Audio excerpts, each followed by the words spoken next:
keluaran material dari Merapi, ya kan? Yang menentukan itu sebetulnya besar kecilnya letusan Merapi bukan jumlah kubahnya, tapi energinya. Kalau keluarannya banyak ya lebih bagus lah gitu ya, lebih mudah energi yang numpuk itu dikeluarkan gitu ya. Waktu masih tanda tanya besar kan, waktu gempa fase banyaknya jumlahnya masih banyak, gempa vulkanik dangkal masih banyak, cuma ada hembusannya, nggak kelihatan apa-apa.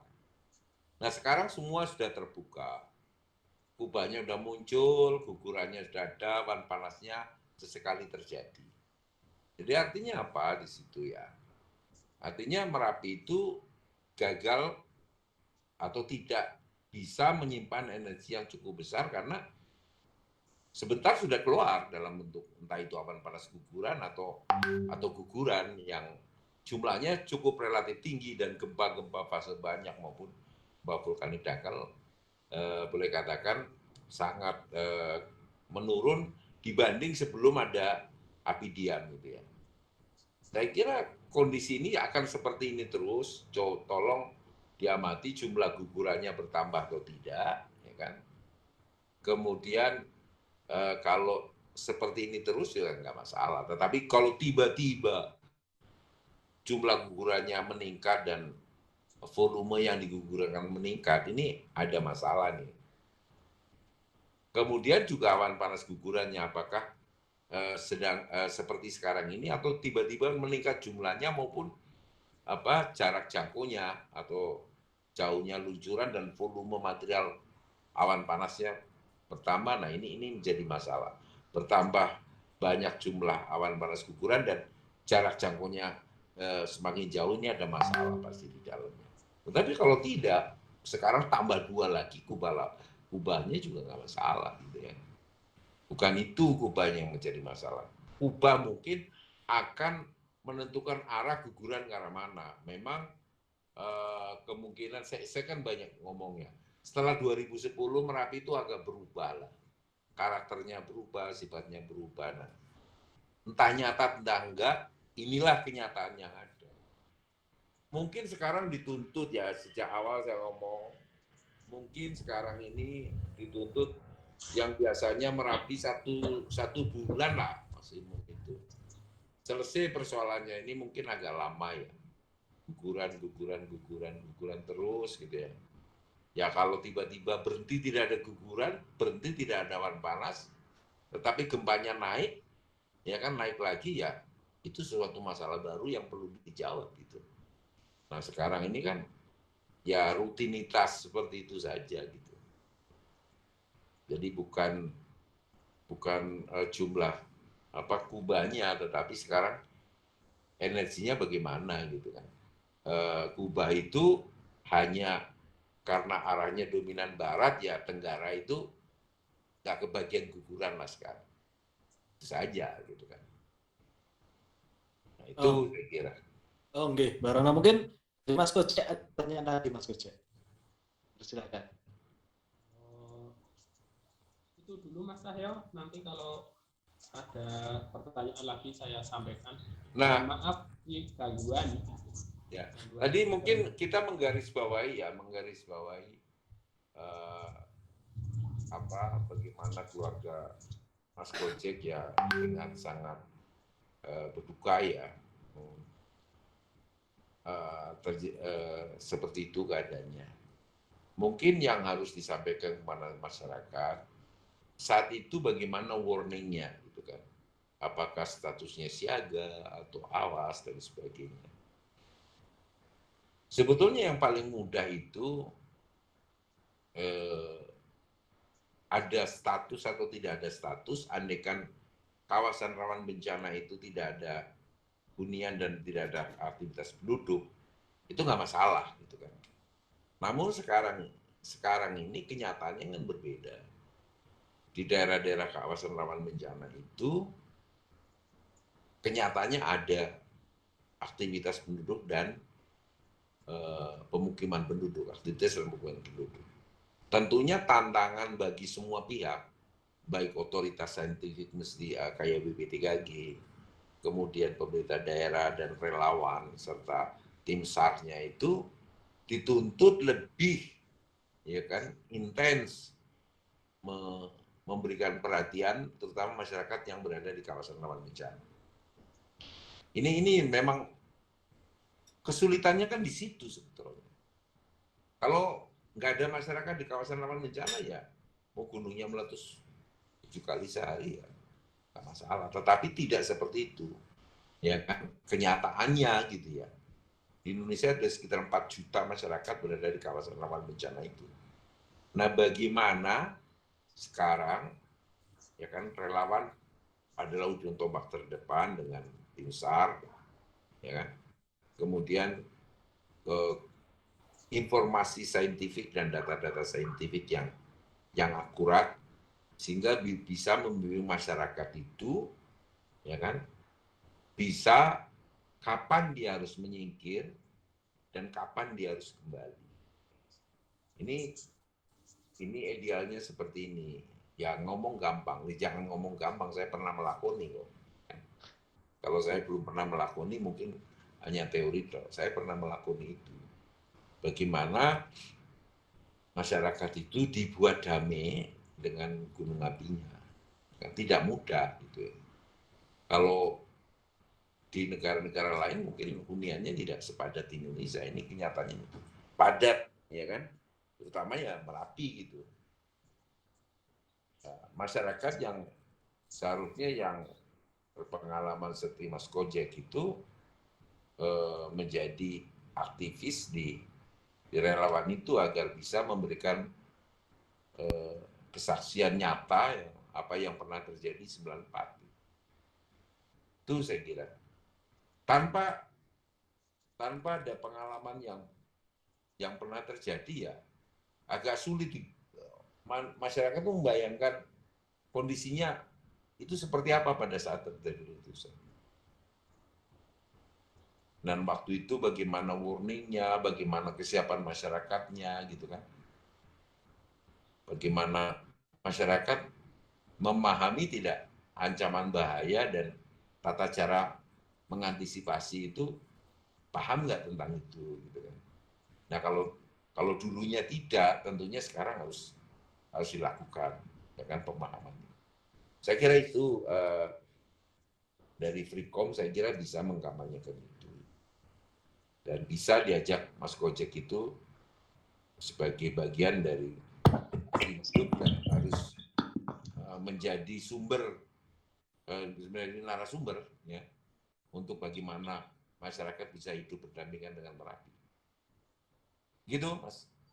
Oh ya, terima kasih Mbak Rono.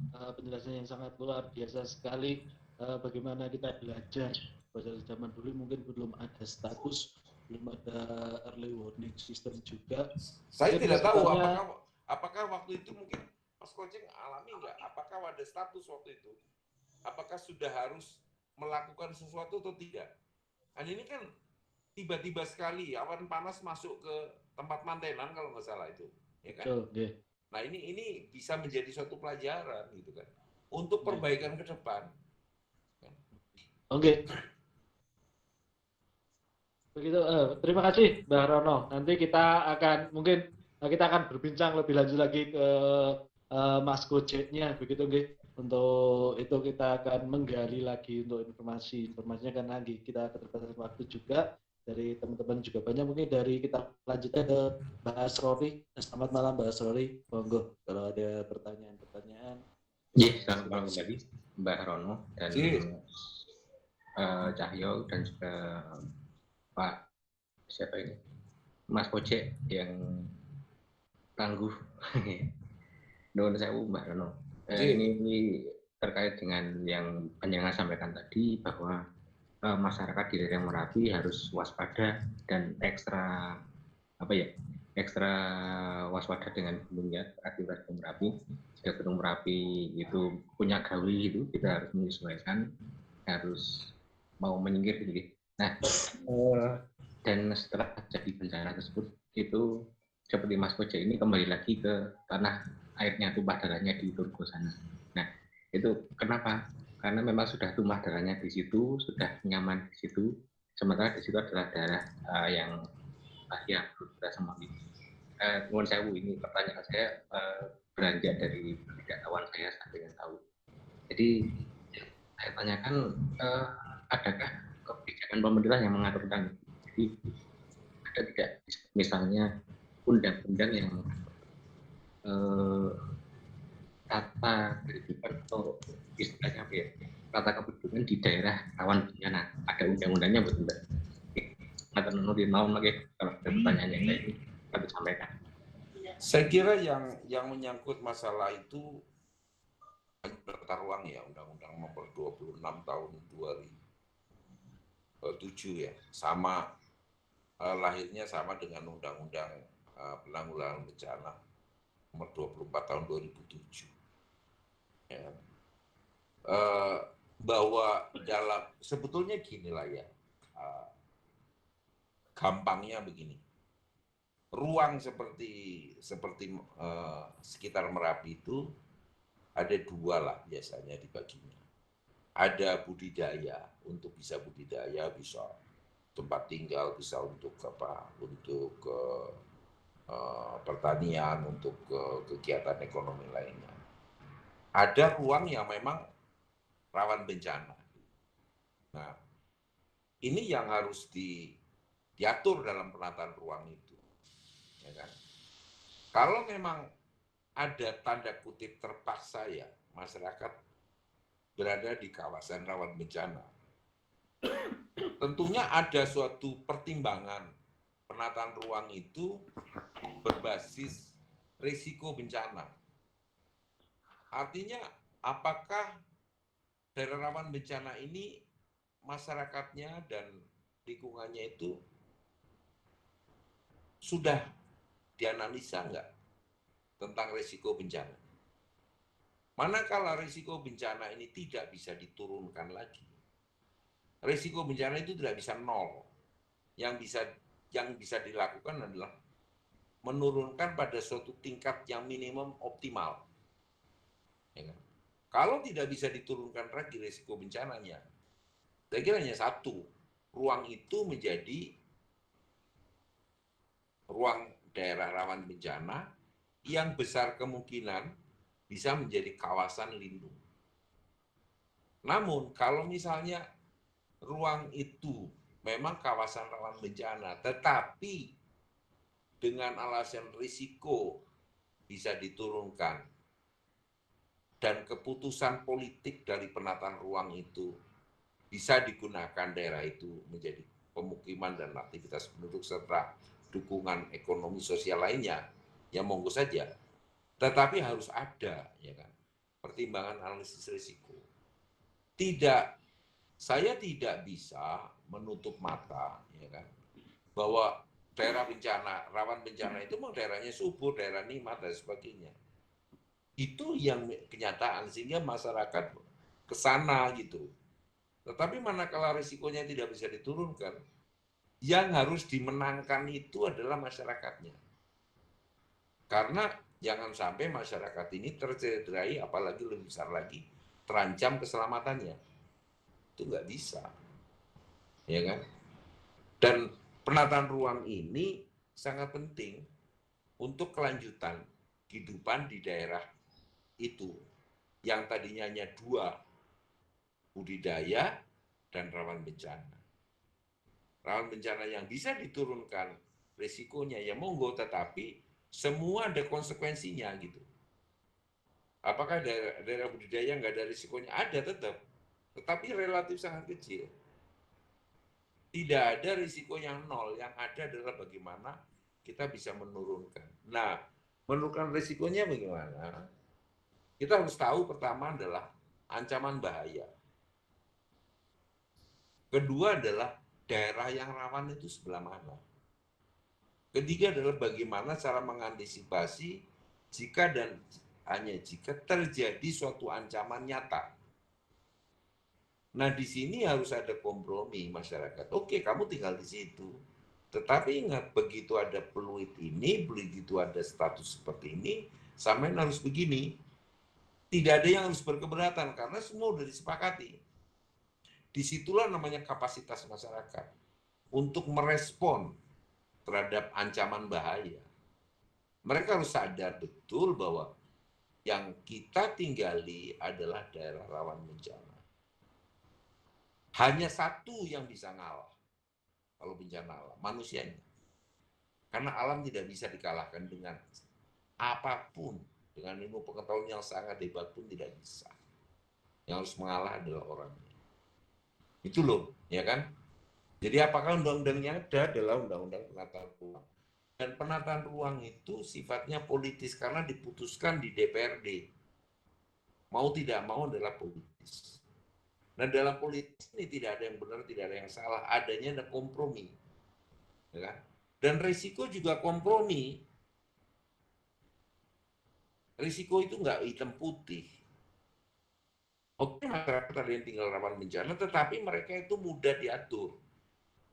Ya kan? Misalnya dalam status seperti ini semua orang sudah sadar sesadar-sadarnya saya harus seperti itu, harus seperti ini. Nah itu sebetulnya masyarakat yang ya kan bisa berbagi ruang dan waktu dengan Merapinya. Toh Merapi ada dulu, baru masyarakatnya. Masyarakatnya numpang artinya. Ya harus tahu diri ya masyarakat menumpang itu. Tidak bisa memasakkan kepada siapapun. Kepada siapapun, kepada Merapinya, kepada Pemdanya, tidak bisa. Yang ada adalah kita memahami ancaman bahayanya, kita harus memahami bagaimana kita beradaptasi dengan ancaman bahaya itu.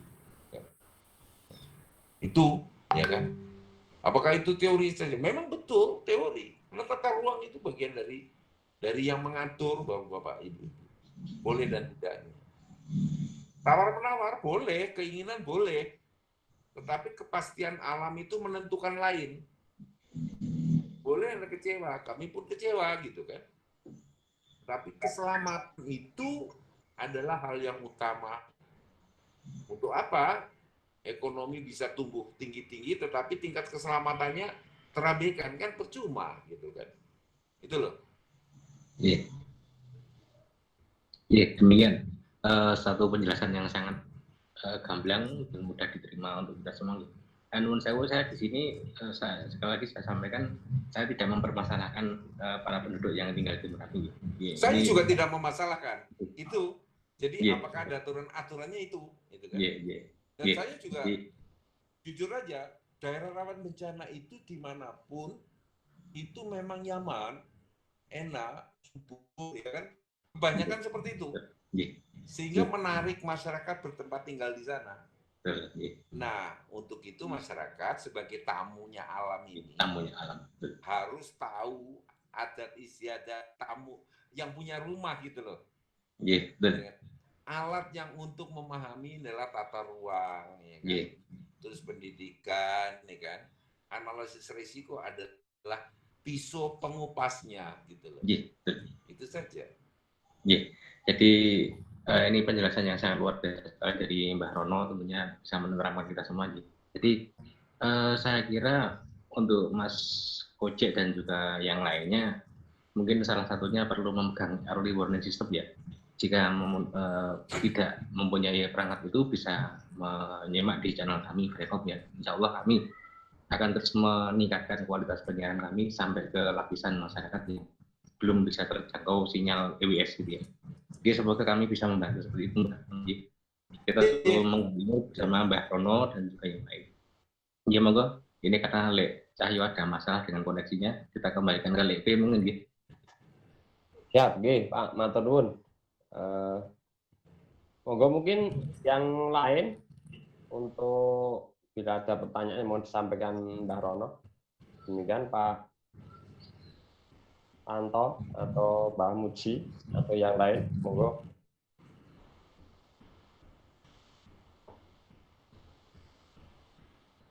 Atau Mbah Kun? Atau yang lain? Dari saya Lek Cahyo, Mas. Monggo. Oke, monggo. sekedar cerita itu yang erupsi Merapi yang 94 yang Turgo itu. Siap. Dulu itu belum ada apa ya, Mbak? Warning Untuk gitu ya. EWS-nya itu masih manual itu, Mbak. Jadi pakai kentongan, pakai apa itu? Kalau orang Jawa namanya bundi itu loh, Mbak. Nah, itu kan pos pengamatan api itu di puncak Gunung Pelawangan itu. Iya. Berdampingan dengan Bukit Turgo itu. Ya. Posisinya. Nah, pas saat kejadian itu tidak ada EWS dari alat tradisional itu nggak ada sama sekali. Jadi masyarakat Turgo yang di tempat hajatan itu kan karena di dalam rumah semuanya sibuk untuk di tempat hajatan, jadi nggak tahu kalau Merapi itu awan panasnya mengarah ke Dusun Turgo gitu. Iya. Lalu masyarakat Turgo dulu itu belum tahu, banyak yang tidak tahu bahwa awan panas itu berbahaya seperti itu. Jadi kebanyakan ya taunya itu sekedar asap gitu aja, Mbah. Jadi nggak tahu, taunya ya setelah kejadian yang 94 itu, oh awan panas itu ternyata bisa membakar seperti itu, bisa membakar pohon, bisa membakar orang seperti itu ya karena baru mengalami itu, taunya itu seperti itu, Mbah. Iya. Ya memang pendidikan ini perlu ya. Yang bisa mengurangi risiko, menekan risiko bencana antara lain adalah pemahaman. Padahal sebetulnya memang waktu itu pendidikan masyarakat bencana masih kurang 94 ya. Tetapi masyarakat Merapi sudah mengenal wedus gembel. Artinya yang awan panas itu disebut wedus gembel karena menggulung-gulung seperti bulunya kambing, wedus gembel itu yang terkenal sangat berbahaya dalam letusan gunung api, di samping gas beracun CO atau CO2 yang berlebihan. Nah ini yang perlu dari seperti Mas Kojek ini bisa menjadi narasumber untuk menyampaikan ini kepada masyarakat, karena bukan hanya teori saja, tapi Mas Kojek ini mengalami gitu ya. Mungkin banyak juga rekan-rekan yang pernah mengalami bagaimana ganasnya Merapi 2010. Jangan sampai ini terjadi. Sebetulnya beginilah ya kan. Gunung api itu nggak neko-neko sebetulnya. Dia akan melalui jalan yang dia pernah lalui. Tidak pernah ngejar-ngejar sentimen pada orang, nyari-nyari kesalahan kemudian membahayakan, membuat orang celaka, bahkan sampai yang lebih jauh itu meninggal. Kalau ke barat dan ke barat daya, sebetulnya Merapi itu dulu juga pernah ke arah sana. Gitu. Sebelum tahun 2006 sampai gugurnya Gigerboyo itu, dulu tidak ke arah tenggara, tetapi pernah selatan tenggara. Kemudian kalau misalnya sekarang ke barat daya dan barat itu sebetulnya yang Merapi lakukan ya akan lakukan lagi gitu. Ya, yang tidak kan belum saya alami ya ke arah utara gitu. Kalau memang ke arah utara itu bisa terlaksana, itu tahun 2010 demikian hebatnya letusan. Tapi tidak dilakukan oleh Merapi, paling ya hujan abu ya, tetapi awan panas atau guguran tidak mengarah ke sana. Itu sebetulnya peta daerah bahaya itu adalah memberikan informasi ke arah mana material letusan, entah itu awan panas guguran, awan panas letusan, atau guguran. Sehingga dengan pedoman kawasan rawan bencana di berbagai Merapi, khususnya KKRP Merapi, di mana saya berada gitu. Sehingga kita bisa mengetahui, oh saya ada di sini. Ancaman bahaya yang paling mungkin adalah kalau letusannya mengarah ini, yang paling parah apa? Misalnya awan panas atau hujan abu lebat atau lontaran material pijar. Itu bisa dilihat dari peta kawasan rawan bencana. Makanya dulu saya sangat berharap, ya kan, waktu masih aktif, saya selesaikan dulu itu. Saya selesaikan semua peta kawasan rawan bencana gunung api seluruh Indonesia. Saya berharap bahwa peta kawasan rawan bencana gunung api maupun longsor maupun gempa bumi, tsunami itu sebagai data dasar dalam penataan ruang dan wilayah. Sehingga tahu kalau misalnya masyarakat, oh ternyata Anda terpaksa di daerah rawan bencana. Ancaman bahaya ini cara mengantisipasinya seperti ini. Ini yang jadi masalah. Early warning itu peringatan dini menjadi tidak ada artinya apa-apa teknologi itu ya.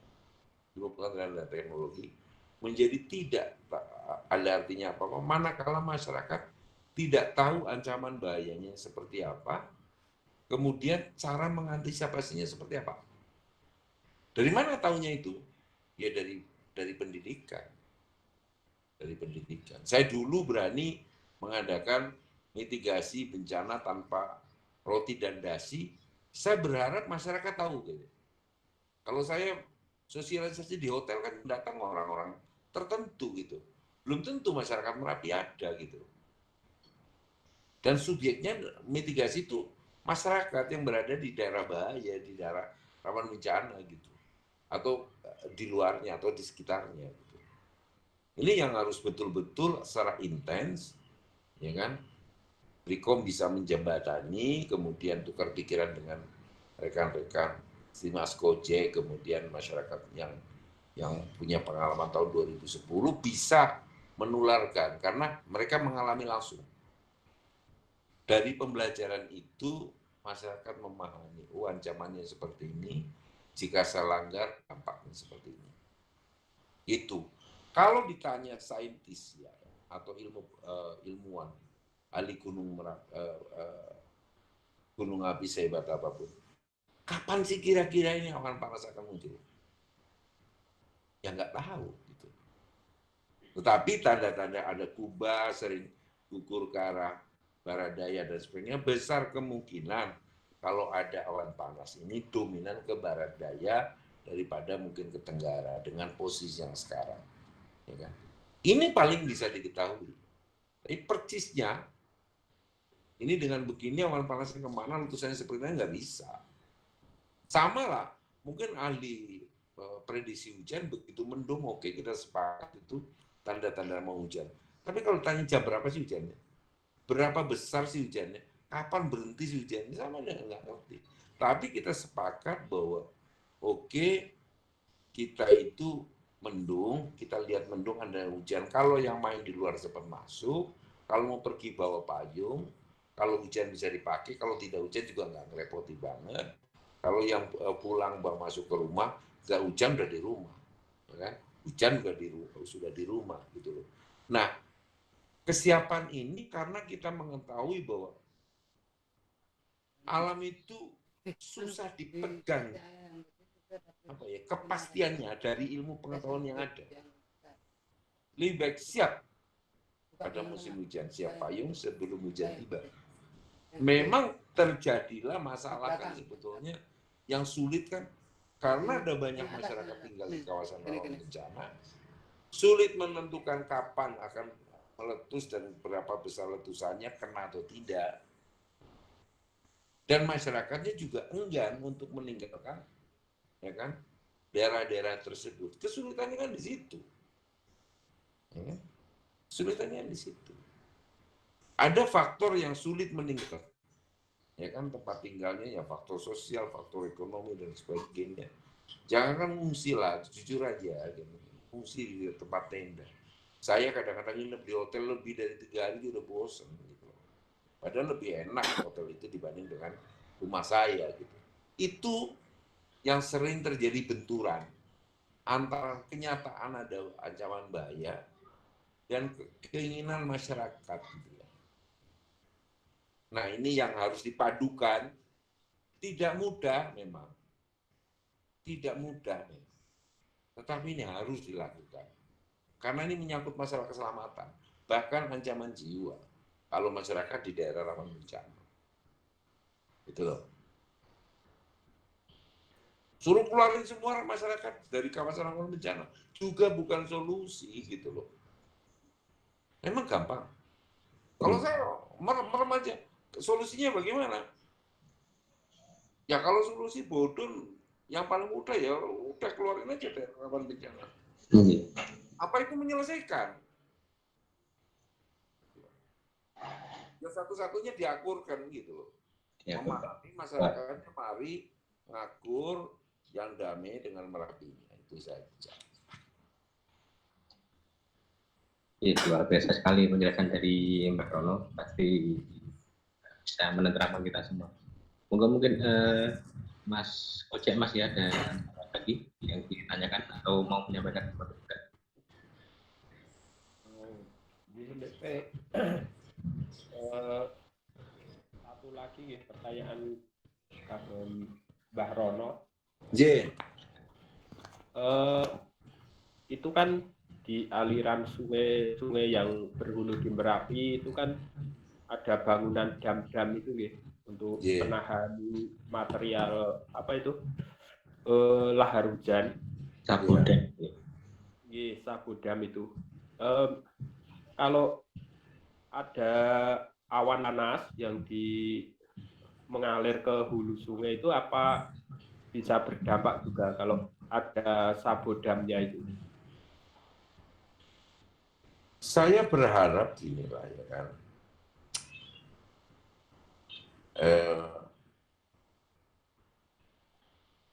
Saya berharap bisa mengurangi. Tapi yang jadi masalah itu awan panas itu berbeda dengan lahar.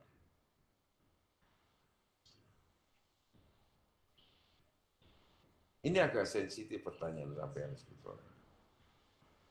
Saya nggak akan menunjukkan di sini saya setuju atau tidak setuju dengan sabodam. Mari kita berpikir agak sedikit rumit, tapi mari kita terima dengan lapang dada. Jika memang sabodam itu bisa menahan aliran material yang menuju ke bawah, bagaimana kalau sabodam ini penuh yang di atas, kemudian yang di bawah penuh lagi, di bawahnya lagi penuh lagi? Apakah Merapi itu tidak semakin curam atau semakin curam? Kalau semakin curam, begini, awan panas yang terjadi akan lebih cepat larinya dibanding dengan yang tidak curam.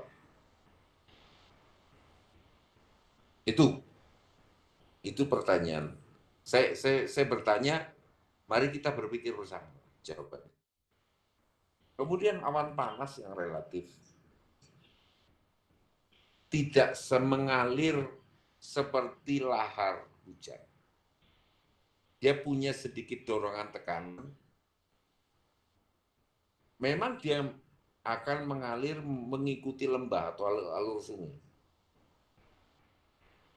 Mampukah Sabo itu menahan itu? Dan sepengalaman apa bisa menahan itu? Sama juga. Kalau yang di atas sudah penuh dengan endapan awan panas, kemudian ke bawahnya penuh lagi, apakah tidak membuat Merapi semakin curam? Kalau semakin curam, apakah tidak akan membuat awan panas akan lebih cepat lagi bergerak? Saya tidak menjawab, tetapi mari kita berpikir bersama di sini. Saya tahu jawabannya, tetapi bukan untuk suatu konsumsi yang sangat terbuka seperti ini.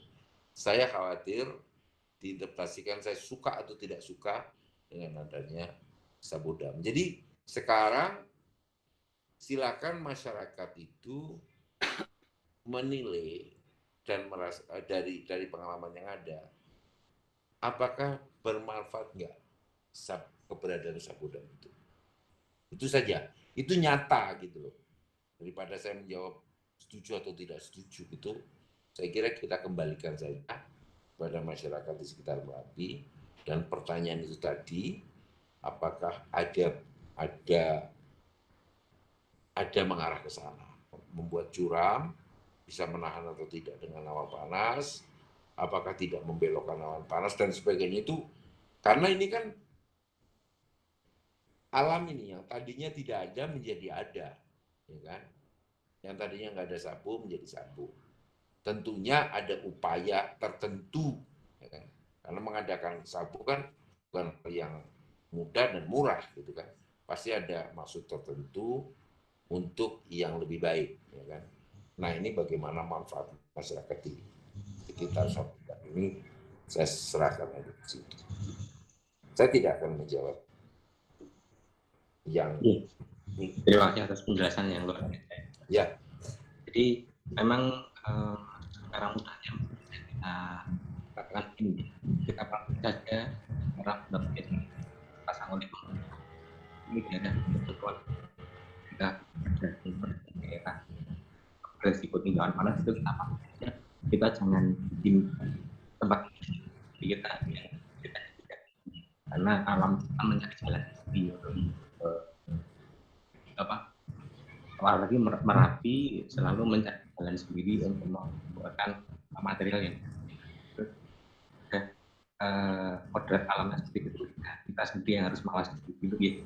Ya monggo kita kembalikan kepada DMG, Mas Anjang tidak ini waktunya. Masih 15 menit ke depan kok, 20 menit. Yang lain? Sedikit Mas P. Monggo, Mbak. Mbak Rono, nyun pangapunten. Monggo.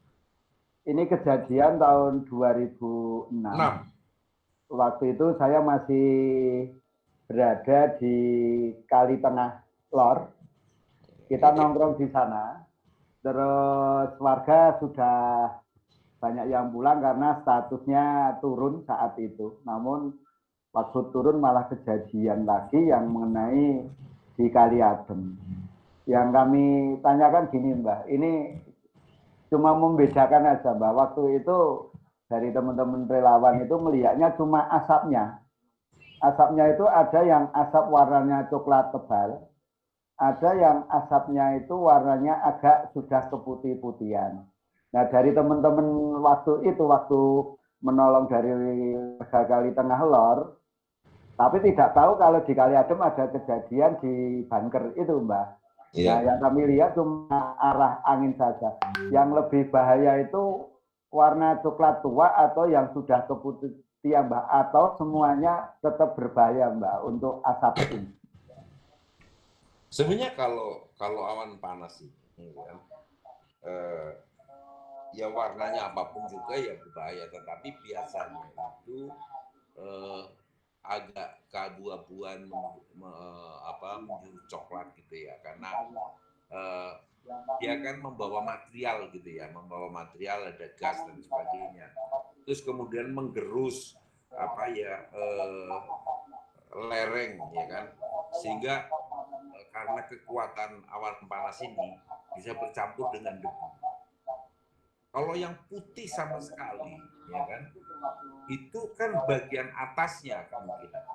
Tetapi kalau bagian bawahnya ini kan bisa abu-abu dan kecoklatan karena sudah bercampur dengan material yang lebih berat, ya kan, seperti abu, kerikil, abunya abu dan kerikil kecil-kecil sampai bongkah itu, sehingga warnanya tidak putih lagi.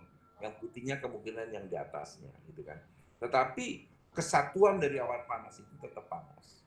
Dan sebetulnya ada radiasi, ya kan? Begini, almarhum Mbak Rijan kan tidak kenal langsung awan panas. Kalau terkena awan panas kan gosong habis sama sekali kan gitu ya. Iya. Jadi kalau ada awan panas lewat, mungkin kita jarak 500 meter. Awan panas yang lewat ini kan sekitar 600 derajatan. Entah itu putih bisa campur, ya bagian atasnya putih, bagian bawahnya agak butek ya kan, coklatan bisa agak abu-abu, ya kan, atas relatif putih. Kalau lewat itu kan paling tidak dari keluaran magma yang 1.300 mungkin di situ kena 600 ya, sudah sampai bawah separuhnya lah, 600-700 derajat.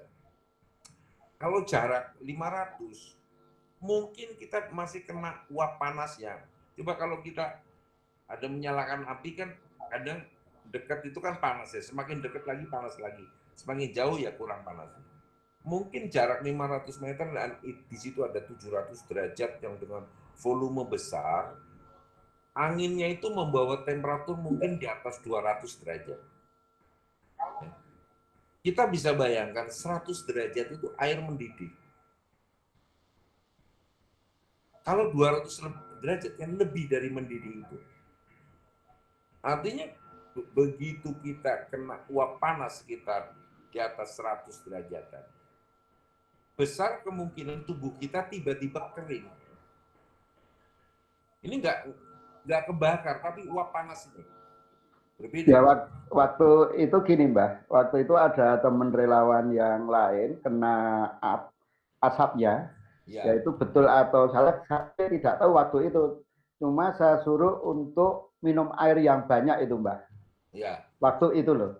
Ya, karena bagus itu. Karena pada saat kena panas, kemungkinan sebagian cairan di dalam tubuh kita itu ya menguap gitu. Kalau panas sekali ya tiba-tiba menguap kering ya. Kalau 2/3 dari tubuh kita ini isinya air, kalau tiba-tiba kering atau tiba-tiba menjadi setengahnya kan bermasalah gitu. Kalau tiba-tiba kering bisa mati gitu kan. 2/3-nya mungkin udah mati. Gitu. Jadi bagus. Kalau misalnya dekat dengan awan panas, mungkin tidak kena, tetapi kena uap panasnya. Ya. Itu bisa sangat berbahaya. Kalau kena awan panasnya, itu udah pasti gosong karena temperaturnya tinggi kan ya. Nah ini, nah itu. Jadi saya kira uap yang mana yang asap yang mana yang paling ini, kalau dia dibawa dengan bersama-sama dia bergerak dengan awan panas, apapun warnanya itu sangat berbahaya. Karena temperaturnya sangat tinggi. Itu betul-betul gas yang keluar dari magma. Kemungkinan sudah turun temperaturnya, sudah jauh dari sumbernya. Tetapi kalau 300 derajat ke atas, masih ada. Gitu loh. Kenapa awan panas itu hal yang paling sangat berbahaya dalam letusan gunung api? Awan panas, karena jangkauannya jauh gitu ya. Kemudian gas beracun. Gas beracun itu seperti CO itu pertama dia tidak berwarna, kedua tidak berbau, sehingga masyarakat tidak tahu ada di mana gas itu. Kalau awan panas, gerunuk-gerunuk kelihatan, walaupun sebetulnya kecil kemungkinan orang bisa menghindar, lari menghindar awan panas, karena dia cepat sekali. Jadi kalau bisa ya menyingkir dulu, ada atau tidak ada awan panas. Kalau ada selamat, kalau tidak ada ya selamat juga. Makanya pengungsian itu sebetulnya menghindari awan panas. Mengungsi itu ada awan panas, selamat. Tidak ada awan panas, selamat. Jadi dapatnya selamat dan selamat. Ini masalahnya adalah sejauh mana presisi kita untuk daerah mana yang harus mengungsi. Ya kan? Dengan pengertian disampaikan, ini loh ancamannya. Itu harus tegas. Gitu. Karena menyangkut masalah jiwa. Yang tidak bisa kompromi kan itu. Itu. Jadi warnanya seperti apa?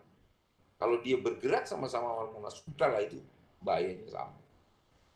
Nah, misalnya sekarang Mbak, untuk antisipasi, kita kan tidak tahu untuk debu ini bisa terhirup. Nah, untuk antisipasi pertama apa Mbah ini? Misalnya kita pas naik kendaraan atau kita lari masih kena debunya loh Mbah ini. Ya. Asapnya itu bagaimana Mbah? Yang paling penting kalau misalnya ada asap itu ya masker aja itu. Nggak ada hal yang paling bagus kecuali masker. Karena berbahaya ya, karena abu vulkanik itu lebih banyak silika. Silika itu bahan pembuat gelas, kaca, dan sebagainya. Kalau kehirup kan masuk paru-paru bahaya sekali. Yang halus itu. Jangankan paru-paru kita gitu. Mesin pesawat aja masalah. Makanya kalau ada letusan gunung api terlalu tinggi sekali, pesawat itu dilarang lewat di sekitar Merapi. Biasanya ditutup. Karena mesin jet menyedot abu vulkanik aja bahaya, apalagi paru-paru kita gitu ya, yang lebih ini ya. Jadi saya kira hanya satu, pada saat abu bertebangan begitu ya masker. Jangan sampai terhirup terlalu banyak. Yang harus dihindari adalah mata ya. Kan kadang-kadang masuk ke mata itu ya. Janganlah itu dikucek gitu ya, dikucek gitu. Ingat, debu halus itu silika tadi, bahan pembuat kaca. Bisa bayangkan diadu dengan mata kita. Jangan dirambang dulu, supaya jatuh ke air gitu, dikasih air gitu, supaya larut di air, ya kan? Si abu itu jangan dikucek di mata. Jadi terima kasih Mbak. Nanti Ya. bisa dilanjut lain waktu lagi. Ini masih banyak nanti teman-teman termasuk Mas Kojek ini memang luar biasa. Ini belum dikosek sampai detail itu Mbah. Mas Kojek itu Mbah, cerita-ceritanya itu. Masih malu-malu ini. Ya enggak lah Mas Kojek, langsung ketemu saya. Ya moga Mas P atau Mas Cahyo dilanjut dulu. Siap-siap Pak, matur nuwun. Mungkin ada yang lain monggo. Pak Kojek atau Pak Muji atau Pak Wincuk. Sudah masih monitor, dipersilakan. Dari saya, P. Monggo. Berkaitan dengan awan panas tadi, Mbak Rono. Saya mau tanya, kalau awan panas itu kan tadi katanya suhunya sekitar 600 lebih, ya? Iya. Itu kalau semakin jauh dari puncak gunung itu, apakah suhunya bisa semakin berubah? Ya tentunya berubah ya kan, karena kan panas kan energi termal. Energi itu tidak bisa dihilangkan, tidak bisa diciptakan, tetapi dia ditransfer menjadi bentuk energi lain. Misalnya, ya kan, kenapa di sekitar gunung saya setuju, saya mendukung program Merapi Merbabu Hijau. Ya. Jadi waktu awan panas turun, energinya itu dipakai untuk membakar hutan di sekitarnya. Bakar hutan, di samping dia kecepatannya juga terhambat, terganggu. Temperaturnya juga turun ke bawah. Gitu. Karena dipakai untuk bakar ini, bakar itu, dan sebagainya. Tidak seperti waktu dia akan di puncak. Juga waktu dia turun, kan mengalami suatu hambatannya. Waktu perjalanannya itu ada bukit, dia harus lompat, harus dapat sebagainya. Panas itu selalu digunakan untuk membakar sesuatu di sekitarnya yang dilalui. Oleh karena itu semakin jauh, energi termalnya turun. Karena energinya itu sudah dirubah menjadi untuk memanasi jalan yang dilalui oleh awan panas, sehingga semakin jauh ya temperaturnya berkurang, tetapi bukan berarti bahaya karena dia temperaturnya tinggi. jauh 19 km aja mungkin masih dapat sekitar 300-an gitu loh. Ya kan? Maka ya pohon-pohon besar walaupun hijau kayak apa dengan temperatur tinggi ya kebakar. Itu bukti bahwa temperaturnya tinggi Mas. Memang berkurang karena ditransfer menjadi energi lain untuk membakar, untuk berjalan awan panas ini, untuk loncat bukit dan sebagainya. Maka saya setuju dengan Merapi Merbabu Hijau, paling tidak jalan tolnya awan panas ini agak sedikit terganggu lah, tidak delondrong langsung gitu. Nah, dulu sampai hampir 20 km karena lembah-lembah, ya kan, sungai-sungainya ini masih kosong, sudah penuh, ya kan? Sudah penuh endapan awan panas, kayu-kayunya sudah roboh semua, udah kebakar habis. Maka seperti jalan tol jauh, nah itu masih panas sampai jauh gitu ya. Beda kalau ada hutannya. Dan batunya gede-gede banget. Iya. Iya, luar biasa. Dari Mbak Rono, ya. Oke, mungkin Mas bisa dilanjut lagi, Mas. Oke, masih belum puas atau ribet monggo. Monggo, lek kocek sekalian. Ya rada mlenden titik enggak apa-apa. Dipersilahkan. Namanya itu ngobrol ya, monggo aja. Oke, ngobrol sebagai Spesial buat Lek Ojek dan Mas Muji. Yang lainnya dulu, Lek P. Oke, siap. Pak Muji atau Pak Wincuk, monggo. Kalau tidak ada mungkin saya Mbah. Ini untuk Kubah 2001 ya Mbah. Kan sudah berumur kurang lebih 3 bulan. Nah, itu misalnya ada apa ya istilahnya kok longsor itu Mbah. Itu kekuatan atau panasnya itu sama dengan awan panas atau enggak itu Mbah? Kalau kubahnya enggak ya. Kalau Oh, kubahnya enggak. Ya, betul kubahnya. Sudah dingin, tapi juga masih panas lah ya kan. Dan apalagi kalau misalnya kalau malam itu, kalau siang mungkin nggak kelihatan. Mungkin kalau malam itu masih kelihatan seperti membara gitu ya. Ya kan? Betul. Nah, itu panas itu. Bisa bayangkan batu itu panas tampak membara itu perlu temperatur tinggi. Nggak mungkin temperatur di bawah 100 itu batu bisa membara. Iya. Ya. Itu sampai umur berapa Mbak untuk bisa dingin? Misalnya ini sudah normal. Jadi untuk kubah yang 2021 ini bisa. Yang jadi masalah kan bukan kalau mendinginnya sih cepat-cepat saja karena dia kontak dengan udara luar kan. Ya. Tetapi itu kan gas keluar dari situ terus. Gas dari magma kan panas. Ya terpanasi terus lagi.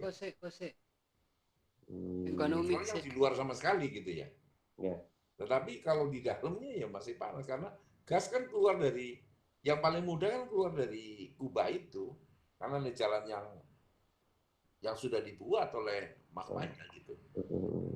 Jadi memang kalau malam itu kelihatan membara batu itu panas ya kan. Kenapa? Bara itu sebetulnya karena partikel udara di sekitar batu itu terbakar sehingga kelihatan bara. Saking panasnya itu, maka partikel udara di sekitarnya itu terbakar sehingga kelihatan merah. Siang hari nggak kelihatan, iya karena siang hari partikel udara yang terbakar itu sinarnya kalah dengan matahari. Kalau malam hari nggak ada sinar, dia menang, maka guguran bisa saja terjadi. Ada seperti pijar karena masih panas itu. Kecuali lava memang betul-betul pijar. Kalau kubah ada yang pijar karena masih panas gitu aja. Oke, siap. Monggo, mungkin masih ada lagi Mbah Ranto, Pak Muji, Pak Winco.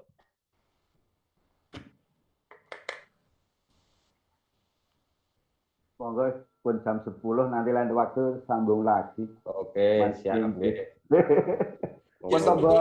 Sebetulnya tukar pikiran sama-sama ya, monggo aku tak menjadi pendengar yang setia.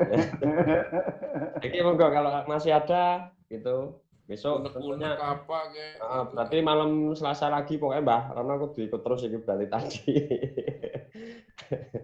Monggo, bisa tentunya kita sambung kalau belum ada bisa sambung malam Selasa berikutnya tentunya nanti ditemani atau ada teman yang lain gitu. Ngajak yang lain gitu ya. Oh ya ini bergantian terus kok Mbah pokoknya. Ya. Teman-teman lereng Papi dari ini kebetulan dari utara, barat, timur, selatan ada semua ini Mbak kalau yang malam ini Mbak.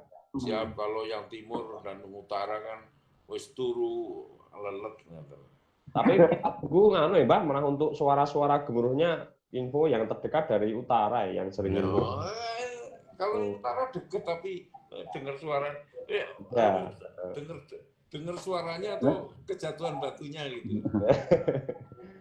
Itu Mbak, kalau warga Turgo kemarin itu turun di SD maupun di Barak karena tidak nyaman dengan suara-suara gembluduk atau dentuman yang dari utara, Mbak Rono. Intinya itu karena tidak nyaman suaranya, Mbak.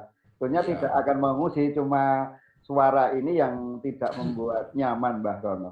Ya karena memang kan setiap alam itu tidak pasti gitu ya. Artinya dulu mungkin tidak pernah dengar hal seperti itu gitu ya. Sekarang dengar ya kaget saja kan gitu kan. Dan saya kira kalau mengungsi itu baik-baik saja gitu. Artinya tidak terjadi apa-apa di sekitar Turgo. Tidak ada awan panas, selama ada awan panas juga selamat gitu. Cuman ya ada konsekuensinya, kemungkinan terganggu sosial ekonominya gitu saja gitu. Tinggal milih yang mana kan gitu. Ada pilihan-pilihan kok.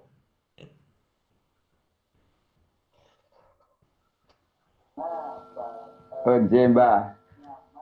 Karena beberapa hari ini kan berkabut. Apakah memang Merapi itu menjadi langganan berkabut di puncak, Mbak Rono? Memang apalagi sekarang musim hujan ya, Ya. Ini masih mendingan. Kadang-kadang kasihan itu orang yang mau melihat Semeru. Kadang-kadang dia hanya kelihatan antara jam 2 pagi sampai setengah 4 pagi. Ya. Begitu pagi-pagi orang anak-anak sekolah datang, mana gunungnya? Lah nggak pernah. Makanya saya ini kebetulan saya mematok gunung itu yang gunakan teknologi, jadi tidak harus melihat saya. Ya. Tidak harus melihat saya gunung. Saya lebih melihat angka, ngelihat ini, jadi tidak harus lihat gunungnya, gitu kan. Saya bukan ahli yang melihat gunungnya. Kalau ditanya gunungnya begini gimana? Saya kena tanda tangannya mana? Tanda tangan gunungnya mana? Oke, Mbak. Terima kasih. Matur nuwun, ini informasinya. Kalau waktu itu Mbak Rono menyampaikan kalau seseorang mencintai gunung, tapi jangan datang waktu aman, tapi datanglah waktu ada suatu peningkatan. Ini siasatnya gimana Mbak ini, Mbak? Ya gini lah ya kan. Kalau lagi aman-aman saja kan ya nggak ada masalah gitu kan. Ya. Orang nggak perlu lah. Percuma Anda datang ke sana, Anda dilupakan kok. Ya. Kalau pas ada masalah Anda datang. Karena kemungkinan orang itu yang dulu melupakan akan nanya gitu. Jadi jangan sakit hati gitu ya. Pada saat aman lupakan gitu kan. Iya. Datang ini sekarang dengan kondisi teknologi yang canggih ini, didatangkan oleh Freecom ini dengan cara begini. Inilah kedatangan kecanggihan teknologi. Mbak, matur nuwun Mbak. Moga Mas Wes dilanjut dulu. Siap. Monggo lek kok cek, ketake kok masih emang ada yang mengganjal. Dipersilahkan. Oh, mboten kok. Itu ngoten lek kalih Mbah Rono dan monggo.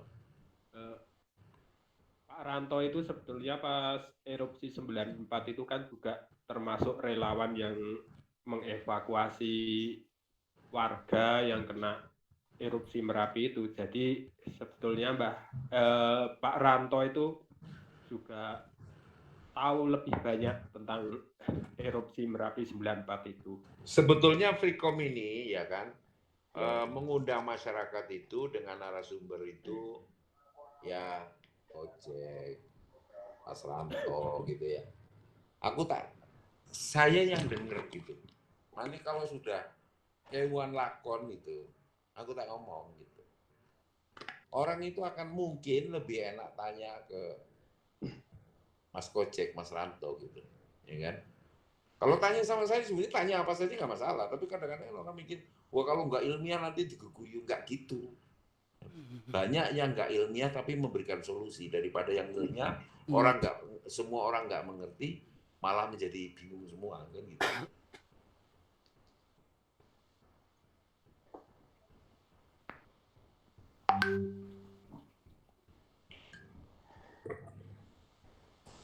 Lo kok menengah ya?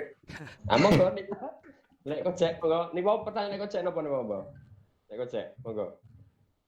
Oh, mboten nganu lek Pe enggak tanya, cuma menyampaikan aja. Yes, Oh, monggo aja. Ngudo rasa kuwi Mas Kojek iki.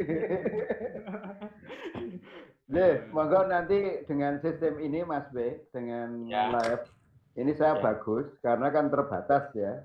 Ini Betul. harapan kami mungkin bisa semua itu on itu loh, bisa sahur-sahuran itu loh. Betul. Saya kira lebih bagus sahur manuk seperti ini kan kita tetap satu tujuan itu loh Mas B.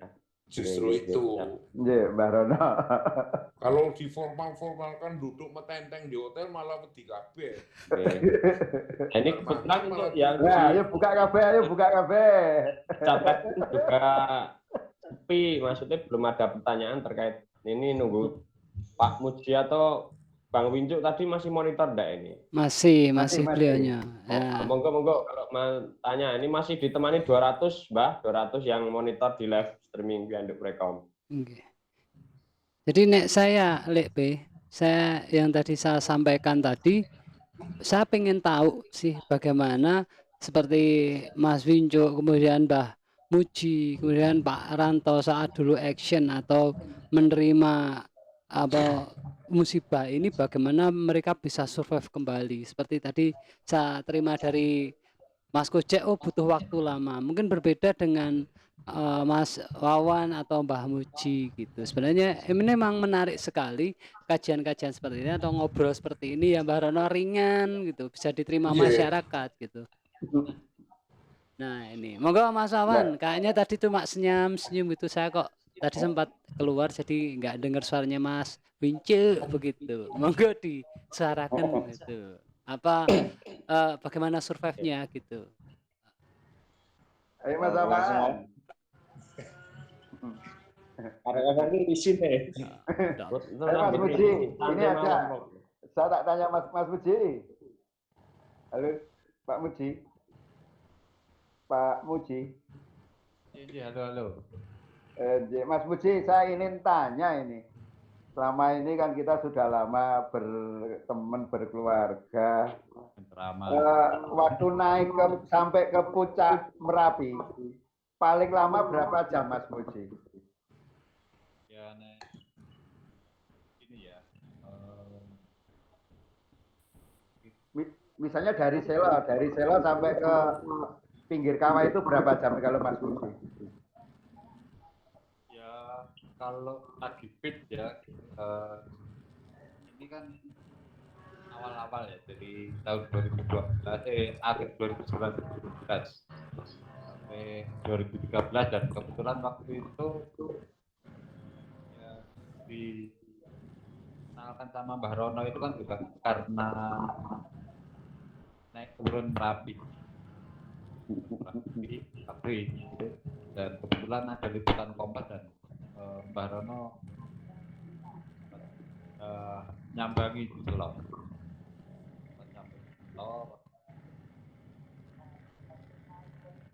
Sebenarnya menjadi sebuah kewajiban kemenang. Itu kan bukan relawan kaki. bahwa setidaknya bisa menyelamatkan keluarga, tentunya juga keluarga sudah selamat kan, juga menyelamatkan rasanya wong Merapi sampai separuh. Nah, tadi ini menyinggung apa yang menjadi pertanyaan pertama tadi berkaitan dengan survive, ya. Pengalaman saya waktu 2010 kita berpotensi, kita melihat potensi warga itu potensi ekonominya. Nah, waktu itu masih marah dengan ada logistik, ini kan tidak.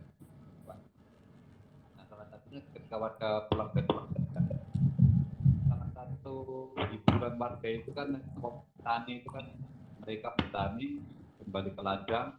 Kita waktu itu tidak meminta lokasi yang minta seperti kayu dan sebagainya. Ini menjadi trauma healingnya diri dengan aktivitas membangun kegiatan tadi yang pada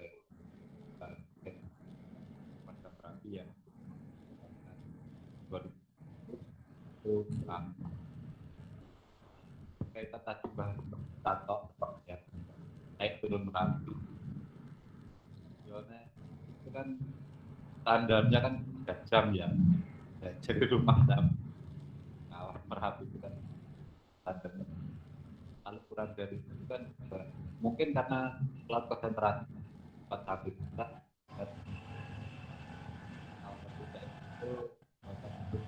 kita bisa melawan api ya kawah ya, barat laut kita mengalami ya 12 kan sudah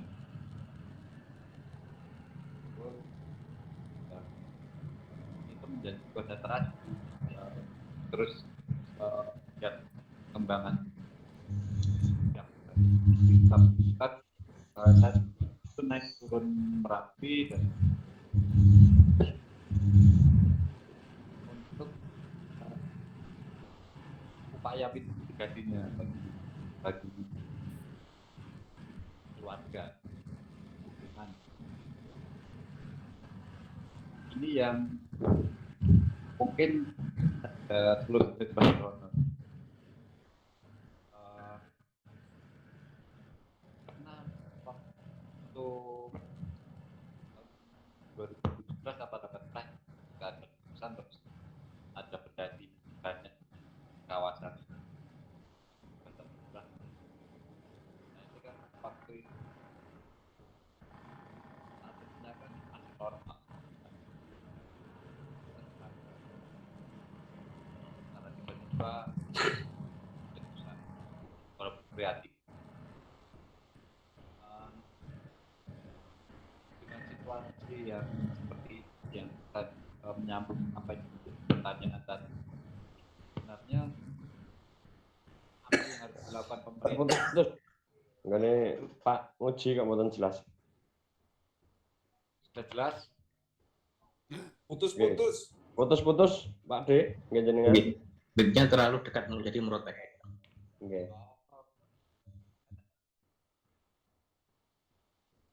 Atau mungkin pertanyaan Pak Muji yang mau disampaikan ke Mbah Rono, monggo kalau ada Pak Muji. Halo. Nggih. Sudah jelas? Kecil banget ya, putus-putus ya. Joki bencah langsung sing aneh. Mboten sah headset, mboten apa dilepas mon headset-e.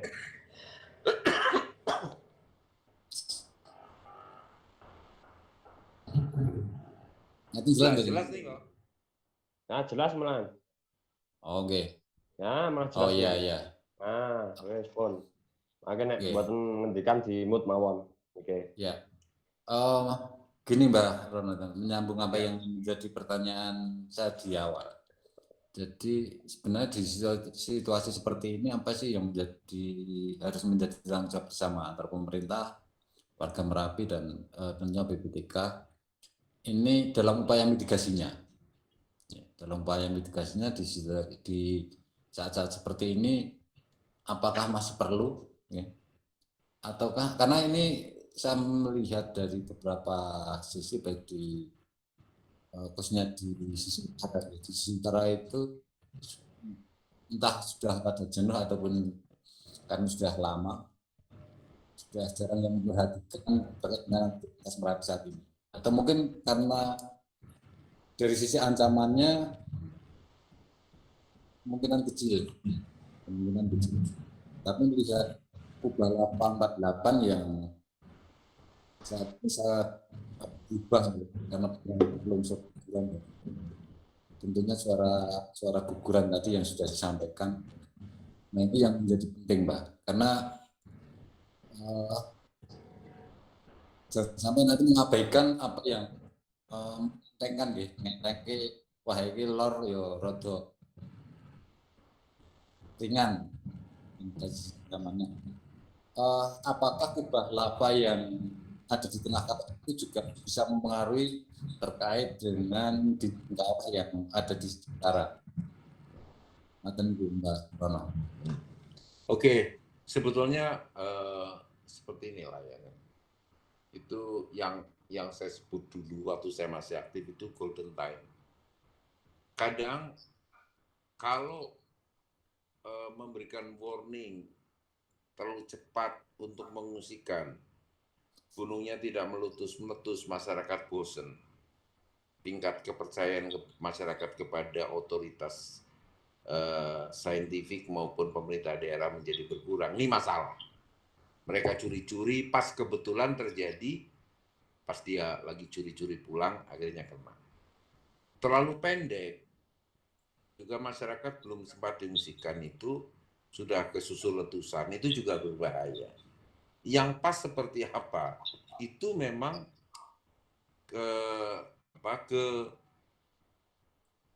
kepandian ya kan, kepandian pengambil keputusan saintifik di situ memang dituntut gitu ya. Ya kan? Nah, satu hal yang mungkin sekarang saya buka-bukaan aja. Sebenarnya dari awal saya lebih dari kelakuan Merapi yang gempanya meningkat, waktu itu fase banyak meningkat, kemudian gempa vulkanik dangkal meningkat, hembusannya meningkat juga. Jadi terus rangkaiannya gitu. Saya lebih cemas masyarakat yang berkumpul-kumpul di daerah di tempat pengungsian itu tertular COVID, tertular corona daripada dari ancaman letusan Merapinya itu. Dari dulu seperti itu. Nah, sekarang ada kubah. Ya bagus, ada kubah. Artinya tidak lagi menjadi suatu eksplosif hebat karena sudah membentuk kubah. Akhirnya kan barang itu sudah keluar. Ini sudah erupsi. Erupsinya efusif, keluarlah lava bukan gas. Beginilah, kalau letusan hebat berkali-kali saya katakan, kalau saya punya ban, saya isi air sampai meledak, akan berbeda dengan kalau misalnya ban dalam itu saya isi gas kemudian meledak. Hebat yang diisi gas akan meledak. Oleh itu, letusan yang hebat adalah biasanya oleh uap atau gas dibanding dengan lavanya keluar. Ya kan? Nah ini sudah terjadi lavanya keluar, maka akan menjadi kecil kemungkinan terjadi letusan eksplosif seperti 2010. Nah sekarang ini yang menjadi masalah adalah saya khawatir dinding-dinding yang sudah rapuh karena mendorong ke arah barat, ya kan, dinding kawah yang di sebelah barat itu terjadi gugur. Jadi sebetulnya saya khawatir masyarakat terkena guguran itu dibanding ya dengan kondisi awan panas yang mungkin seperti beberapa minggu yang lalu gitu, intens sekali, satu hari lebih dari 30-an karena ada pemicu dari eksternal. Jadi menurut saya ancaman yang paling berbahaya sekarang nyata dalam waktu dekat ini, nggak tahu perubahan dalam ke depan seperti apa adalah guguran kubah lava yang mengarah ke arah barat daya dominan di sana dan barat. Apakah ke arah utara kemungkinan terjadi? Ya kan?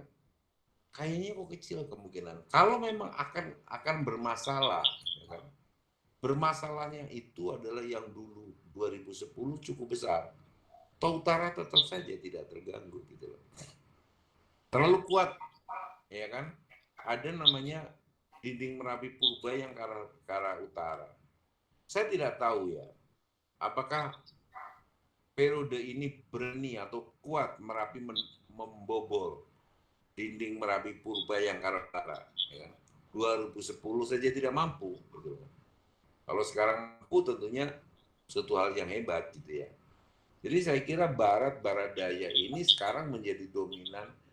Ancaman yang menurut saya yang nyata adalah guguran, baik guguran dari kubah baru maupun desak dari kubah baru mendesak dalam dinding-dinding kubah atau dinding Merapi yang menjadi labil dan bisa gugur. Mudah-mudahan tidak suatu blok besar, tetapi sedikit demi sedikit. Kubah itu kan barang nempel atasnya, barang nempel lagi. Bukan sesuatu yang sangat gitu. Ada gangguan bisa gugur. Contohnya yang sekarang ini. Bukan sesuatu yang masif itu, magma keluar menjadi batu gitu, tetapi numpang lagi.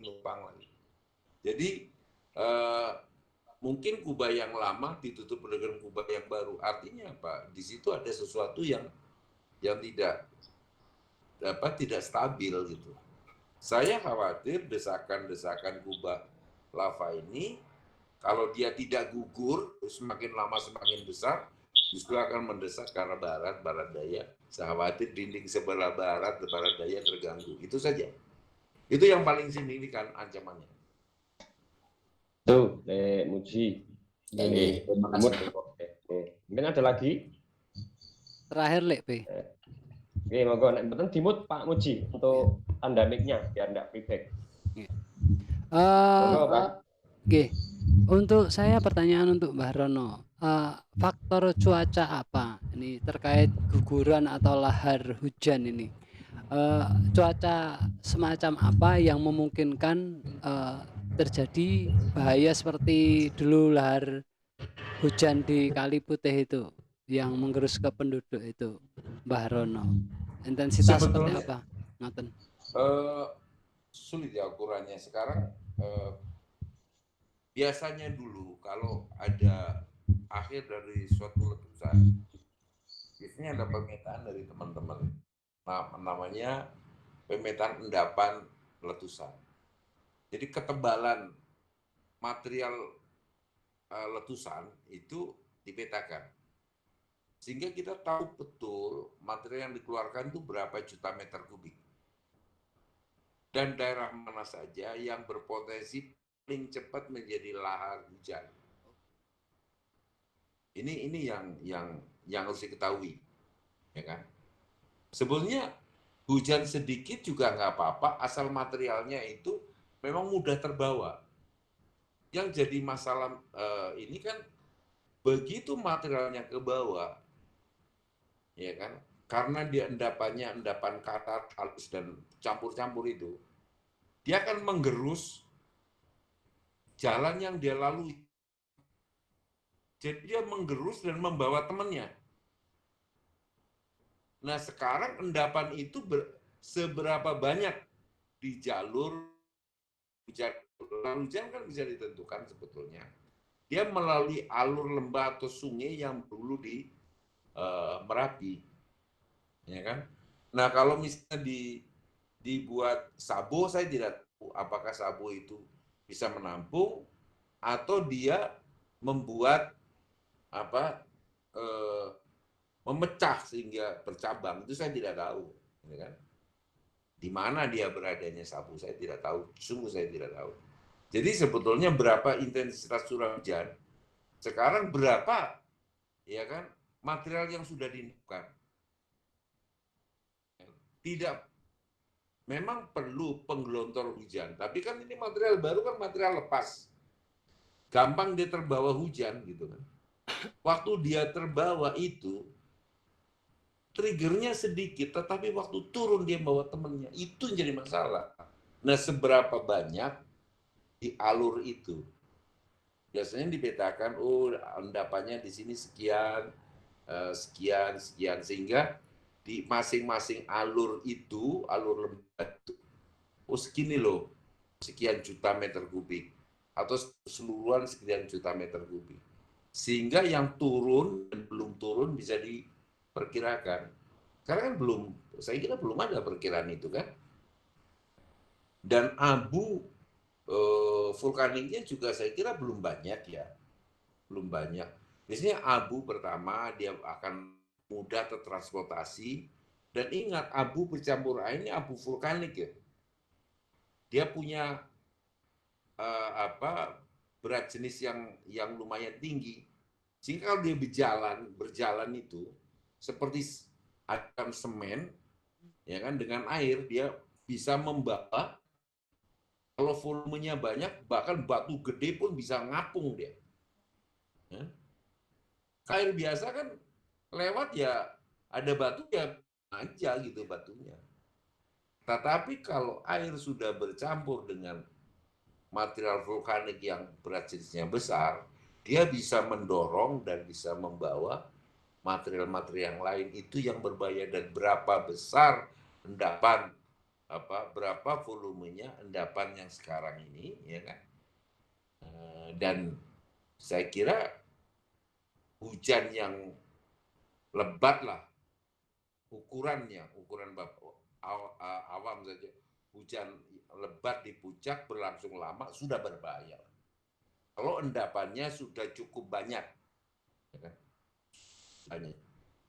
Banyaknya berapa? Ya mungkin ratusan ribu meter kubik bercampur halus dan kasar itu sudah ada. Saya trigger lahar hujan. Itu saja. Oke. Monggo. Masih ada lagi? Mbah Wincuk kita sempat mau muncul. Monggo Mbah Wincuk. Ada beberapa hal yang disampaikan Mbah Rono tadi kan sangat tertarik, terutama untuk kelestarian alam yang sangat membantu untuk proses menghambat awan panas. Jadi gini, selama ini emang dari kami sendiri warga yang lereng Merapi itu kan memang ada kegiatan untuk pelestarian alam di Merapi. Sehingga kan dari kearifan lokal yang ada di wilayah ini itu sangat berpengaruh dengan alam. Ketika alam itu dirusak, gunung jebuk sangat ngomongi sob. Nah, ini kan untuk alam memang kita pulihkan lagi dah. Untuk habitat-habitat yang ada di Merapi yang selama ini kita diburu sama orang-orang yang tidak bertanggung jawab, terus semua hewan-hewan hilang, untuk pohon-pohon yang seharusnya itu untuk menghambat laju awan panas, itu juga sudah mulai hilang lah pohon-pohon yang besar. Nah, kita memulihkan kembali dari kondisi-kondisi alam yang saat ini, kecuali yang di sungai lah. Memang sungai sekarang kondisinya cukup lebar karena dengan dampak dari penambangan menggunakan alat berat itu bahkan tidak lagi di sungai, tapi di tebing-tebing sungai sehingga menjadi besar. Jadi sepanjang lah dari mungkin dari itu kita bisa melihat dengan kondisi sekarang banyak sekali masyarakat khususnya di daerah saya di Sengi itu memang masih erat dengan kearifan lokal, sehingga apa yang ada di Merapi jika mau ada letusan atau kondisi status naik, memang alam itu selalu memberikan informasi lah, bahasanya seperti itu. Ya, mungkin selain kita mengandalkan atau dengan teknologi yang saat ini, mungkin banyak sekali dengan pengamat-pengamat Merapi yang belum tahu sebenarnya itu apa. Jadi banyak dari informasi-informasi lewat HT, lewat itu kan lebih kan hanya orang-orang tertentu. Tapi kalau masyarakat yang ada di gunung atau di dusun sendiri itu lebih erat dengan EWS-nya dari alam. Jadi sistem peringatan dini yang kita ambil dari alam, dari beberapa yang ada di wilayah Merapi kan sangat luas. Sehingga di setiap sudut Merapi atau di setiap wilayah Merapi itu ada guru kontine lah bahasanya. Jadi setiap wilayah itu mesti mempunyai kearifan lokal yang masing-masing yang berbeda.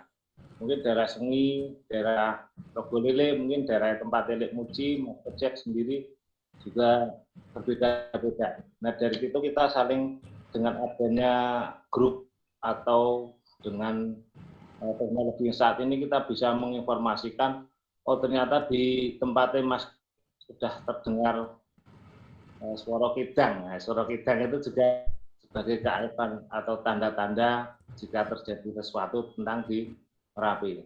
Kalau di daerah sini mungkin hewan-hewan yang langka, yang kecuali yang hutannya itu di wilayah pertanian. Tapi hewan yang endemik dari Merapi sendiri itu kalau sudah turun ya memang masyarakat harus turun. Sedangkan dulu 2010 itu banyak sekali kejadian-kejadian yang dari alam yang memberitahukan ke manusianya. Contohnya kan 2010 itu Desa Sengi mengungsinya kan paling lama. Itu karena juga dari dampak aliran diri kan yang di Sungai Grising itu juga masih sangat aman lah.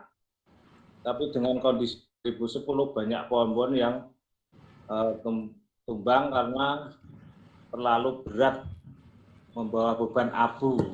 Jadi sehingga masyarakat ketika dari simbah-simbah itu sebelum ada letusan abunya sangat tebal itu harus segera mengungsi. Terus ada juga di daerah Trogolele, Tabelan itu masyarakat lebih sering ketika kondisi Merapi naik, itu tiap depan rumah itu pasti membakar geni lah bahasanya ini, obong-obong jari Lek Muji, itu kan sebagai tanda ketika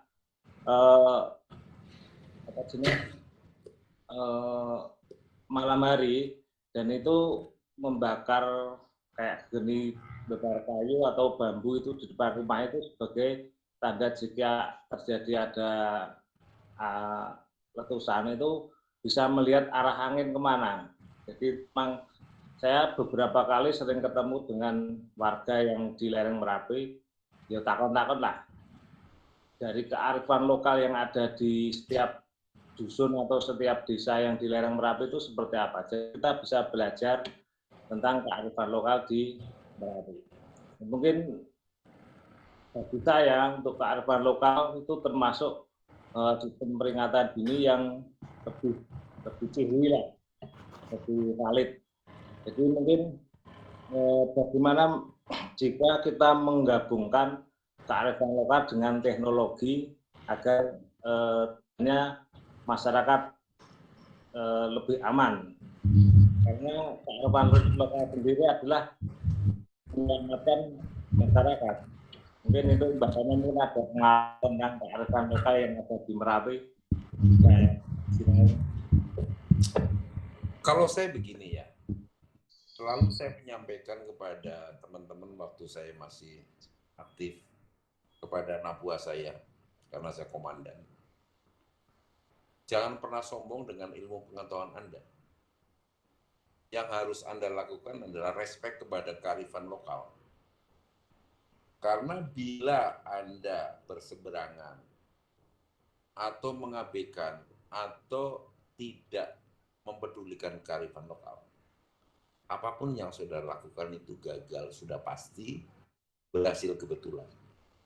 Kearifan lokal adalah suatu rumus empiris bagi saya. Bagaimana masyarakat itu mengenali lingkungannya. Bahkan lebih dari itu adalah masyarakat respect kepada alam. Belajar dari alam.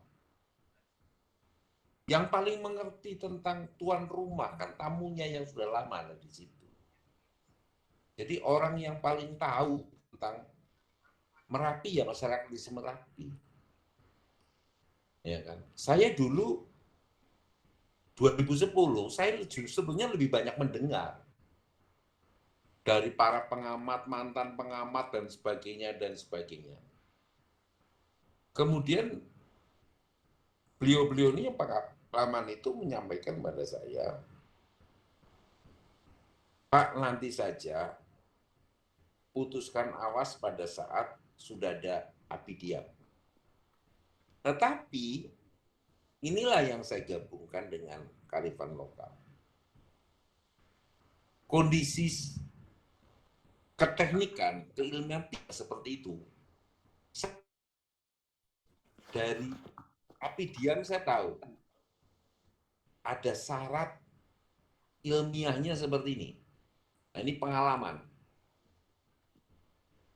Saya gabungkan, saya tidak bisa menunggu api diam. Karena ini tidak bakalan ada. Maka saya menyerap saya. Karena api diam itu punya syarat yang saya pelajari secara ilmiah dan kearifan lokalnya yang saya serap. Kenapa saya memutuskan tidak menunggu api diam? Karena saya mendengar ada api diam. Hal yang paling mudah, Bapak-bapak sekalian. Kenapa sebut hewan-hewan itu memberi isyarat pada saat gunung api mau meletus? Secara ilmiah punya jawabannya.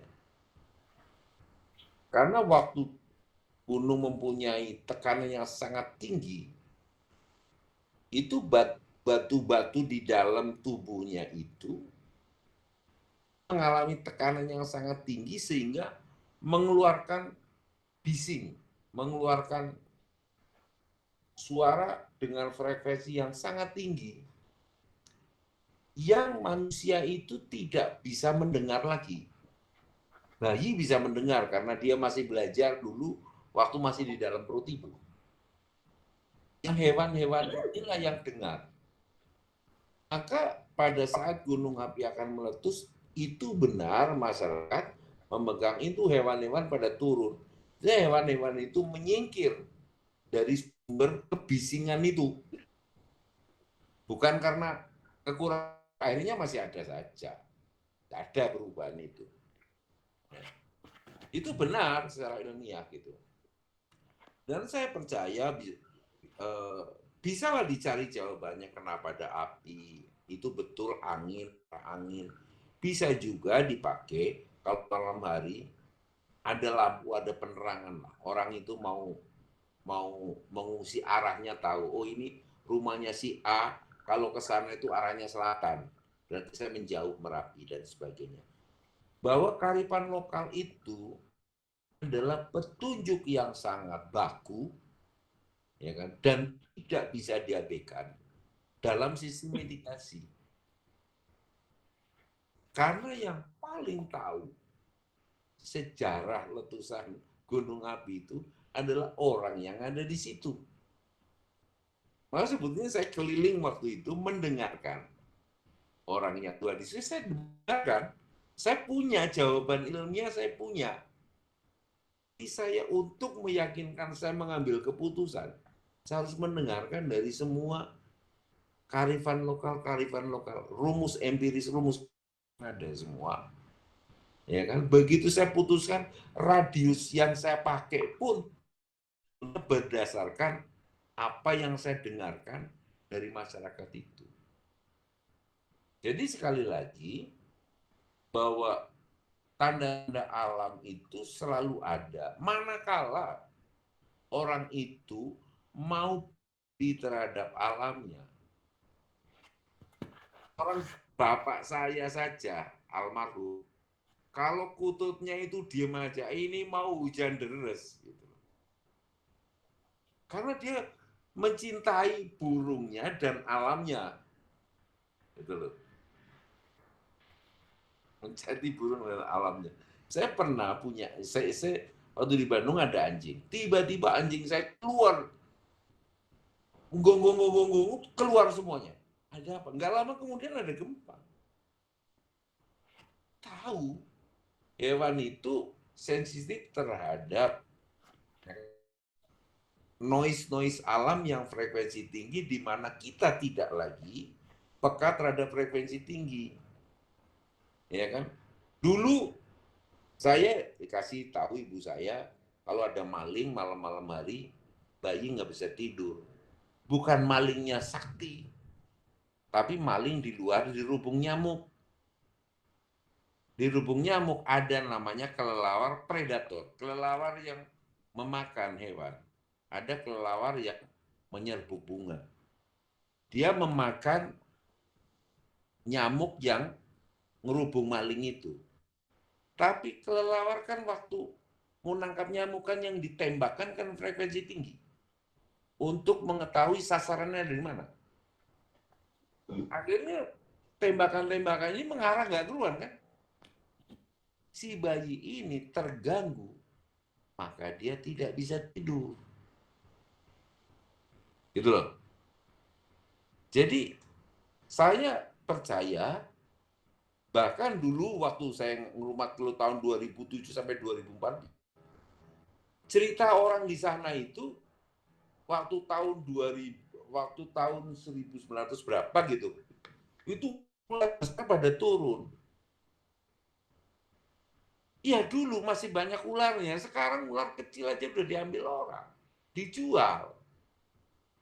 Ya gimana kita mau berpegangan?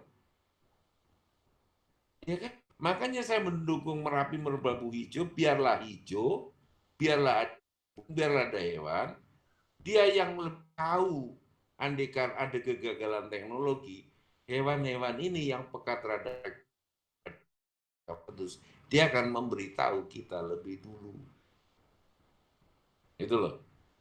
Jadi betul hewan itu mengetahui gunung akan terus, akan terjadi gempa bumi, memang betul. Karena dia tidak tahan terhadap frekuensi tinggi, maka dia menjauh dari sumber frekuensi tinggi itu. Karena sumbernya dari gunung, dia akan turun. Ada monyet misalnya turun, monyetnya ini kurang makan di atas karena pohon-pohonnya udah dihabisi semua, ya kan? Kemudian pasarnya tutup, tidak ada makanan pasar itu, makan dia turun. Bisa, mesti hati-hati karena perubahan alam sekarang ini oleh manusia membuat masyarakat itu bingung sendiri. Ya, dulu mungkin buah masih banyak, monyetnya akan turun gitu, tidak menggantungkan pasar, bukan di situ. Nah sekarang hutannya habis, dia bergantung pada pasar, orangnya pada mus, pasarnya tutup, ya kan? Ya kemana-mana itu, ya kan?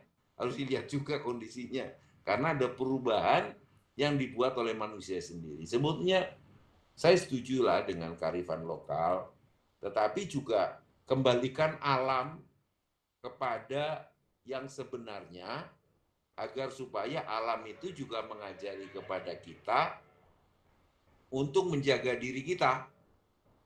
Wong alamnya dirusak ya bagaimana gitu, bisa menjaga gitu kan gitu.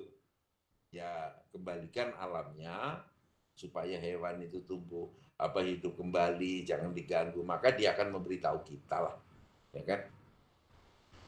Oke. Terima kasih Mbak karena untuk jawabannya. Saya kira sudah cukup untuk terakhir tadi dari Bang Wincu. Dilanjut untuk minggu depan lagi. Tentunya banyak lagi cerita-cerita Merapi dan tentunya kita tunggu ilmu-ilmu dari gitu Pak Asori, monggo untuk acara bisa ditutup, bisa disambung besok lagi. Iya, jadi kalau saya bisa meresum dari apa yang kita bicarakan pada saat ini adalah potensi yang ada. Jangan sampai ada awan panasnya. Awan panas itu sifatnya kemana-mana. Yang perlu kita waspadai adalah itu. Jadi kita marilah kita taati. Kita patuhi pemerintah saja karena pemerintah kita tidak tahu dan tidak bisa mengambil keputusan yang diterima oleh rakyat, oleh sebagai keputusan objektif. Terus nyambung Pak Duko? Gitu Mas. Terus nyambung ya jenengan? Oh ya, koneksinya kita saja. Ngepan. Nggih. Boleh baik diteruskan lagi. Oke, siap. Mungkin gitu dulu nggih tentunya. Terima kasih untuk Siap. Mbah Rono, Pak Wincu, Izin. Pak Uji nggih. Cabut. Nggih, siap Mbah. Monggo kan matur nuwun. Tentunya Pak Wincu, Pak Muji, terima kasih. Mbah Ranto untuk malam hari Terima ini kasih. bisa 3 jam. Sukses selalu. Siap, kita tunggu. Kita nantikan besok lagi di tahun lagi tentunya. Yeah.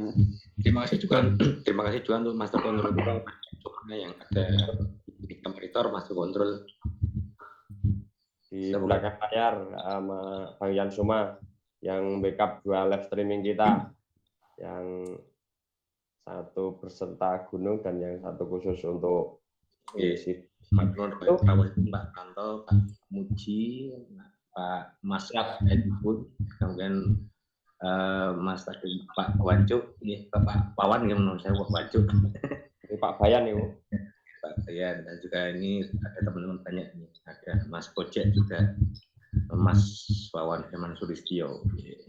Semoga kita bisa bertemu di kesempatan yang lebih baik lagi, dengan koneksi yang lebih baik lagi, sehingga silaturahmi kita lalu kita berjauhan gitu. Ada yang besok bisa dengan Merapi beserta Semeru. Karena terakhir ini ada Semeru mau gabung juga. Tadi Mbak Rono seperti Sinabung, siapa tahu besok Semeru Sinabung bisa ikut gabung di sini. Tapi ilmunya tetap kita tunggu dari Mbak Rono gitu. Iya, monggo lebih saya izin lebih. Ya siap, monggo Pak Detikan, Pak Afri, monggo Pak Ranto. Sinabung kali Semeru gabung nih. Sini gitu Mbah, ilmunya dari Mbah Rono gitu loh. Lali niku pas mutet niku wong gunung niku. Nggih. Nggih, jeneng nek munggah gunung kancane Pak Muji pokoke rencana aja munggah gunung niku Prekom. Iya. Ben temani Mbah Cahyo barang niku. Monggo untuk nggih siap-siap monggo kalau mau undur diri dulu di Nggih. Izin undur diri. Siap monggo. Selamat malam semuanya. Salam sehat. Mas Wawan, Mas Kocek, Mbak Muji, Pak Ranto, sugeng dalu, sugeng istirahat untuk beraktivitas sehari matur suwun. Amin. Nggih. Tentunya Merapi sudah mulai menampakkan diri. Monggo bagi Mbak Ranto kalau mau merapat naik ada Lek Jayasena di atas. Bergerak naik. Nah, monggo di Pondok Tani ada Lek Jayasena tidak salah ini Pak. Nggih, coba nanti lihat situasi dulu nggih.